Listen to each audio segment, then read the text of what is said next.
Estamos platicando, charlando con la doctora Patricia Galeana, directora general del IMER. Patricia, es un tema todavía en la actualidad difícil hablar sobre la ejecución de Maximiliano, que yo sé que es un tema que debe de tener muchas aristas de la interpretación.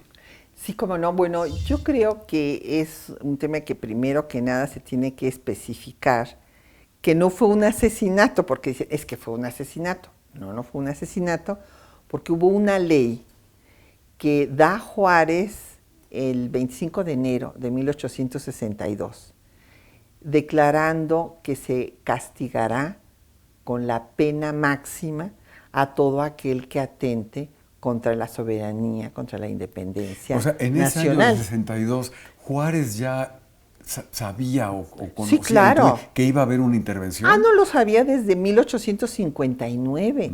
Eso es lo que no se sabe, pero afortunadamente tenemos las cartas. En 59, José María Gutiérrez de Estrada se reunió con Napoleón III en marzo de 1859. Y Napoleón aceptó intervenir en México, porque además era un proyecto que iba de acuerdo con sus propias ideas y con lo que había planteado Maurice de Talleyrand desde la monarquía francesa y después con el primer imperio, que Francia tenía que ponerle un dique a Estados Unidos para que Estados Unidos no se apoderara de todo el continente americano. Entonces, contra todo lo que le decía Víctor Hugo a Napoleón III de que era Napoleón Le Petit, pues no, él tuvo un proyecto de imperio mundial. Fue cuando se consolidaron en Argelia, llegaron a Vietnam, llegó a los 5 continentes el ejército francés y consideró que la página más gloriosa de su reinado sería establecer un imperio subsidiario del suyo aquí en América para detener a Estados Unidos. Pero les dijo Napoleón en ese momento a Gutiérrez de Estrada que esperaría una condición Favorable. favorable. Y esa condición favorable fue la guerra de secesión en Estados Unidos y la moratoria de Juárez de 2 años para pagar las deudas del gobierno mexicano. Entonces, en 62 llegan los 3 ejércitos entre diciembre de 61 y enero de 62 de la Convención de Londres, o sea, los ingleses, franceses y españoles. España, sí. Entonces, Juárez da esta ley para proteger, obviamente, pues al país que está siendo invadido por 3 ejércitos extranjeros y para que los mexicanos no colaboren con la intervención. Entonces, esta ley es con la que se juzga a Maximiliano. Se ha dicho que Maximiliano, que bueno, que en primer lugar, que en la Constitución de 57 no se daba la pena de muerte, no, pero en la ley de 62 sí. Aunque no Después, estuviera en la aunque no Constitución. estuviera en la Constitución, era un momento de excepción y estaba considerado en la Constitución de 57 este caso de excepcionalidad. Pues, no era común que 3 ejércitos invadieran a otro país.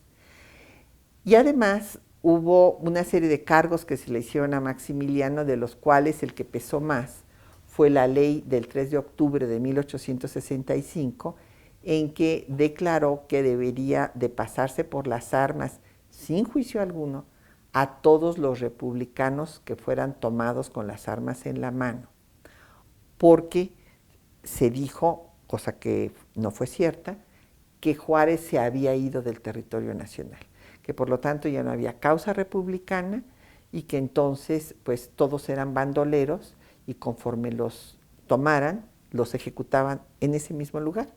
Y así murieron muchos generales republicanos muy importantes como Arteaga.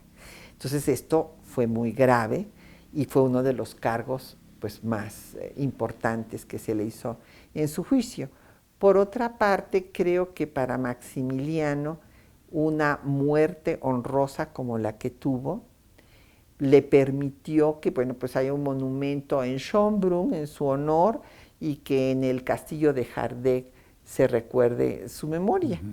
Y no como se dice de este telegrama apócrifo de Sofía, que le escribió que prefería a un hijo muerto que a un Habsburgo derrotado. Y hay que entender que el sentido del honor para un miembro de los Habsburgo pues era muy importante. Él por eso estuvo de acuerdo con que Miguel López parlamentara con Mariano Escobedo la entrega de Querétaro sin derramamiento de sangre. ¿Él pudo haber escapado? Intentó 2 veces, pero no pudo. Hubo 2 intentos. Primero él no quería escapar, porque quería tener una salida airosa, digamos, en el juicio, pero cuando se dio cuenta que no iba a lograr pues salir adelante con vida, sí aceptó 2 intentos de escapatoria que se frustraron, y entonces es muy interesante porque ni él ni Juárez querían derramamiento de sangre. Está la carta de Juárez donde le escribe a Mariano Escobedo que no force la entrada, porque podían haber entrado desde antes. Pues ya estaban todos rodeados. Pero hubo esa orden de Juárez que le dijo, no hay necesidad. El imperio ya cayó y no hay por qué derramar sangre. Espérese a que se rindan.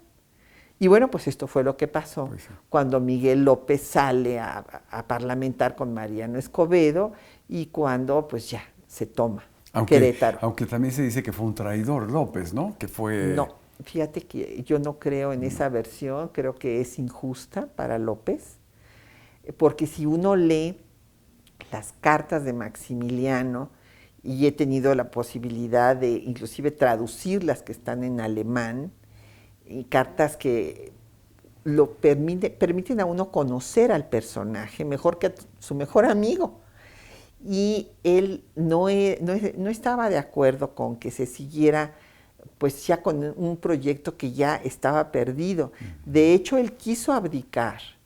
Y esto es una de las cosas que Austria, en el gobierno austriaco, se echa en cara a los conservadores, que traicionaron a Maximiliano porque pues le ofrecieron la corona y después no lo dejaron abdicar cuando ya el proyecto estaba muerto. Y por eso tenemos sus archivos en Viena, porque mandó todos sus archivos, porque él ya se iba a Orizaba, pero pues no lo dejaron abdicar. Y entonces, la verdad, yo creo, conociendo a Maximiliano, como creo conocerlo, que él quería morir en forma digna. Yo creo que fue un personaje que en efecto pues fue un romántico de la política, que él creyó porque esto sucedía en Europa, pero no se dio cuenta que no podía suceder ya en las nuevas naciones americanas. Independientes. Exactamente, que equivalía prácticamente a una reconquista para los americanos. Y este proceso, si no lo entendió, pero se lo dijo muy bien Carlota, no eres mexicano. Pues con esto terminamos este diálogo tan interesante que nos podría llevar horas y horas. Sin duda. Y te agradecemos mucho, Patricia. Personaje entrañable. Totalmente, totalmente. Muchas gracias, Patricia.